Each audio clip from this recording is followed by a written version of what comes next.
Now, the increase in hostilities comes as world leaders are gathering for the annual UN General Assembly in New York. Joe Biden is due to give his final address as US president later on Tuesday. His administration has publicly supported Israel's actions both in Gaza and Lebanon, while simultaneously calling for de-escalation. Leaders from around the world have expressed their concern about Israel's offensive in Lebanon. Iran's President Masoud Pezeshkian accused Israel of trying to provoke Tehran into joining the conflict in support of Hezbollah, but he says his country doesn't want a war. Meanwhile, the G7 says the assault risks drawing countries in the region into a broader conflict. It's calling for an immediate halt to what it says is a destructive cycle of violence. And as we mentioned, the US is calling for de-escalation, but the Pentagon says it's planning to send more soldiers to the Middle East. Finally, China has condemned Israel's attacks and says it strongly supports Lebanon's efforts to safeguard its sovereignty. France and Egypt have both called for an emergency UN Security Council meeting. À cet instant, je pense au peuple libanais. I'm thinking of the Lebanese people, as Israeli strikes have just killed hundreds of civilians, including dozens of children. These strikes, conducted on both sides of the Blue Line and in the region more broadly, must immediately end. France once again calls upon the parties and those that support them to de-escalate and avoid a regional conflagration that would be devastating for everyone, first and foremost the civilian population. For that reason, I have asked for an emergency meeting of the Security Council on Lebanon this week. OK, let's get more on the international reaction. Antony Loewenstein is a journalist and author of the Palestine Laboratory, a book on Israel's arms and surveillance industry. He joins us now live from Sydney. Thank you for your time. So the international reaction to what's happened in Lebanon over the last 24 hours, I think it's fair to say, has been pretty muted, wouldn't you say, given over 500 people were killed in just one day? What do you make of it? I think what we've seen in the last 24 hours is reflected on how much of the Western world has responded since October 7, which is that Arab and Palestinian lives or Lebanese lives don't matter. They don't matter as much as Israeli lives, as Jewish lives.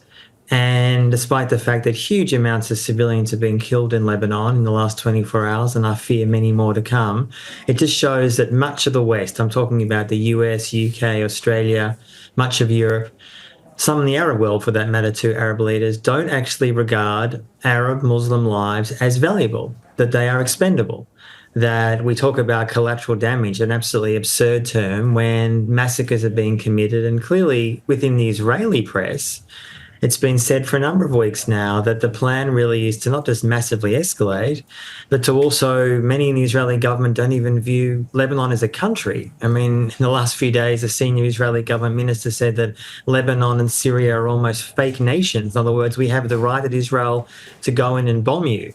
I mean, this is the level of depravity, and no one so far has actually had the guts, I'm talking about mostly Joe Biden here, to stop it, because they are actually supporting escalation. There's no other way to read it. Yeah, talking of Joe Biden, we have mixed messages again from the US. On the one hand, calling for de-escalation, then on the other, sending more troops to the region. I mean, the message, I'd say, is actually pretty clear. That's been the case for the whole year. I mean, it's been reported in the last week that the Biden administration has kind of accepted the fact that before he leaves office, which will be January, there won't be a ceasefire in Gaza. Now, the fact that AU would give up on that seems absurd, except when you understand that the US is Israel's lawyer, both at the UN and elsewhere. They are funding, arming, supporting, backing Israel, have for, frankly, years, but particularly since October 7. And there's no incentive, both from Joe Biden or Kamala Harris, or frankly, much of the US Congress, with a few notable exceptions, to stop Israel, because, again, Arab lives don't matter. And this could well have an impact on the US election, as it should. There are many US states where large numbers of Arabs and Muslims are outraged with the US administration and will not vote for Kamala Harris, and rightly so.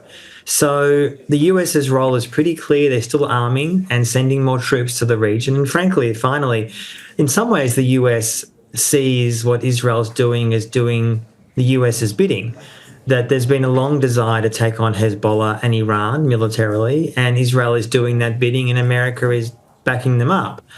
And I mean, Israel and Netanyahu have long wanted a regional war. That's been the case for years.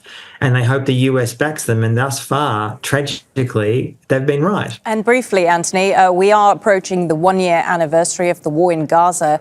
What does this escalation in Lebanon, we don't know where this is going to lead to, but what does it mean for what is happening in Gaza?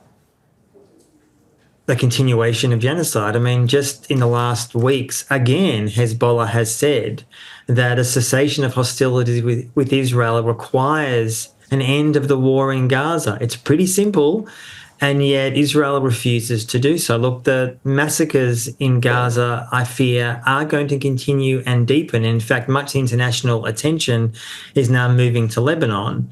But still, every day, dozens of Palestinians are being killed in Gaza, including massive amounts of civilians. And within Israel itself, yes, there are some protests to get a hostage deal, but there's actually not massive voices within the Israeli government to stop the war. In fact, if anything, there's escalation, and to the point where there's a growing movement to settle settlers in southern Lebanon.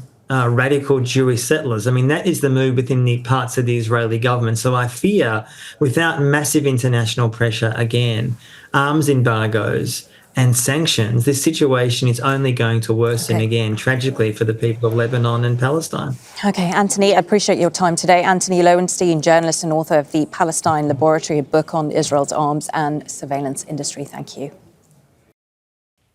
Make sure to subscribe to our channel to get the latest news from Al Jazeera.